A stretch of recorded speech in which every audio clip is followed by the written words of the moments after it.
Use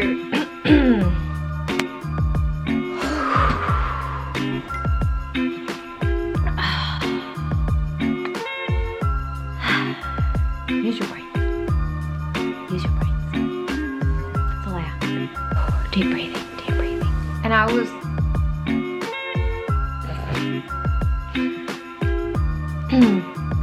obviously have some unresolved issues. Unresolved issues there. Unresolved issues there. I don't have issues. Maybe I need to go and pray. I need to work on some forgiveness, I think.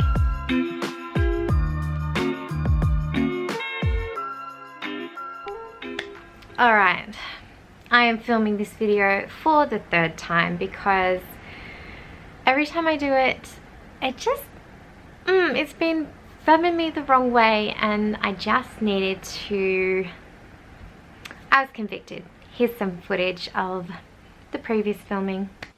Welcome to the passive aggressive video that I've been avoiding. And yes, this cup is bigger than my head. Hello and welcome back to my channel. Today we're doing an interesting video, and I don't know if I necessarily want to film it, and maybe I'm just filming it for therapy's sake. To raise awareness about silly things that you can say and offend people and not be helpful, and it's also to help support my fellow adrenal insufficiency sufferers out there. Misunderstandings of adrenal insufficiency. And this can be misunderstandings from the people who have the disease, or it can be a misunderstanding of people who come in contact with people with this disease. And I hope that those people that have offended in the past, that they will rethink next time they go to say words out of their mouth. I'm purely making this video to help those people who are going through the same misunderstandings, the same assumptions from other people, and hopefully to reach out to some of you, and maybe you can help someone else. Maybe you can help the community understand what it's like to live with this disease. Some of the things that have been said to me have been offensive and not helpful, so I'm going to try and go through those really quickly so that I don't become annoyed. Yeah, anyway. So we're doing the whole video again, and that's okay. This is 10 things that I wish people knew about adrenal insufficiency, specifically secondary adrenal insufficiency. I feel like there's a bit more knowledge out there about Addison's. I feel like doctors are like, oh, Addison's, that's a rare disease, and they know more about it. Maybe I'm wrong, but secondary adrenal insufficiency seems to be overlooked a bit more because they automatically they jump to Addison's, and if you don't fit in that Addison's box, then you don't have it, so they say, or you don't have adrenal insufficiency, which is not true at all. And that was one of the problems that I had with getting my diagnosis. So number one, this was a misunderstanding that I had about adrenal insufficiency, and also something else that someone has said to me. I had assumed that I was a lazy person because I couldn't do the things that other people could do. I couldn't, you know, climb stairs. I couldn't manage to clean up, that kind of thing. So I felt like I was making excuses for myself, or just not really understanding what was going on, and I just physically could not. Some days I could not get out of bed. So the first misunderstanding that we have is that we may come across as lazy people, which we are not. We are actually pushing harder than the average person. Can you imagine if we were put inside someone else's body and we still had all this resilience and all this, like, we were able to push ourselves, how much we would achieve? I reckon it would be incredible. So if you come across someone who appears to be lazy or not able to do certain things, please do not be quick to judge, because you have no idea what they are going through, and you have no idea what their body is capable of doing. Number two is doctors calling us anxious or depressed. Yes, I would say I'm an anxious person, and yes, I would say I suffer with depression, But no, that was not the main problem. The problem was I had all these symptoms that were causing my anxiety and causing my depression. So the anxiety and depression is more of a symptom of this disease and other diseases, not the main focus, if that makes sense. I wasn't just a depressed person or just an anxious person. I had a whole host of other symptoms that go with this disease. So to just try and push me away because I don't fit into their box, and they just go, all right, here's this, doctors, they just need to have a solution, don't they? Even if it's the wrong one, they just want to fix it. And that's great, but not if it's not fixing it. Does that make sense? So doctors were prescribing antidepressants, and I've seen thousands of comments from people saying that the doctors have just tried to push antidepressants on them and they've just labeled them as depressed and anxious. And we know that that's not right, and we look at that and go, no, that can't be the only reason why I'm, like, that's not the only symptom that I have. Number 3, this is something that someone said to me as well, is that it's my fault that I got this disease, or even this is something that I've said to myself, which is, it's not true. It's not my fault that I have this disease. It's kind of inevitable that it was going to happen. I couldn't change anything. Even some people have said, you should have gone on some other medication earlier. I don't believe it would have made a difference. I believe I was always going to head this way. I believe I was always going to get this disease in the end. So saying that it's my fault just really doesn't help anyone. Number 4 is that I can keep up with socializing. No, I cannot keep up with socializing, and this is something that I wished my friends knew about earlier. I wish I had explained it to people earlier, that I actually can't go out every day. So if I work, say, 3 times a week, I need those days in between to recover, because it is like I have to recover from something, from an illness or something. It feels the same. And if I go out and push myself, I will crash and burn. It will not be pretty.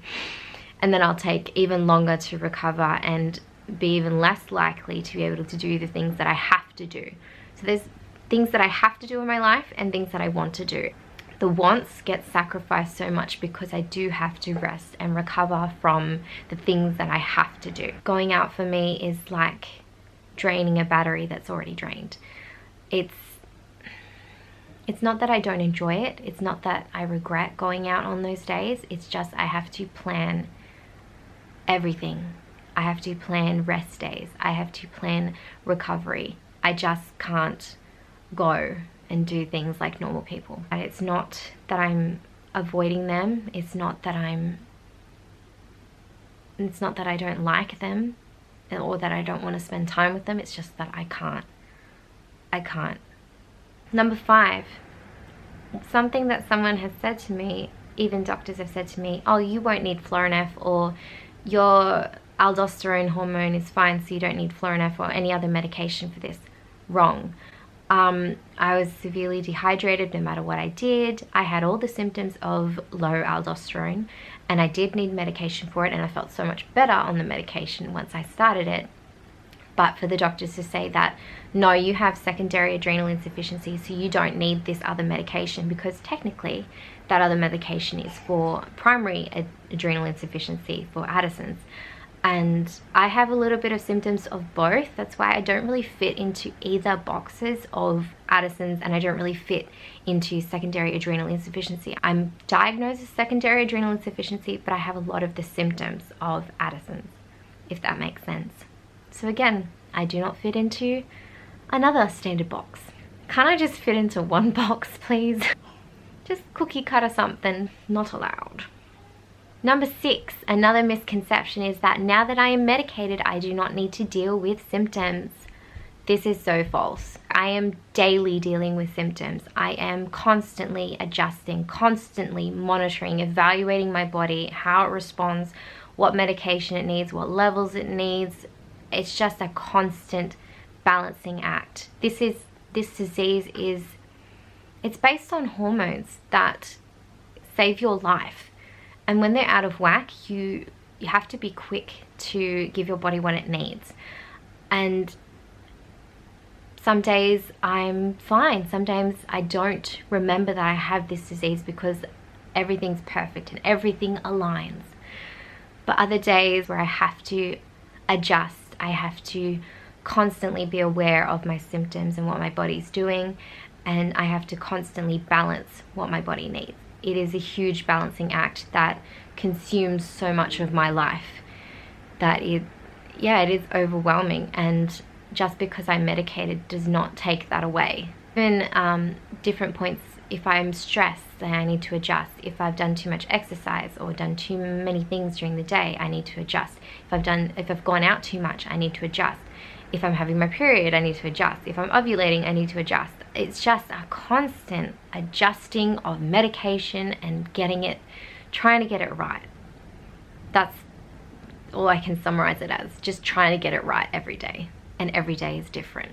Number 7, something that I've already touched on, that if you don't have Addison's, then you don't have adrenal insufficiency.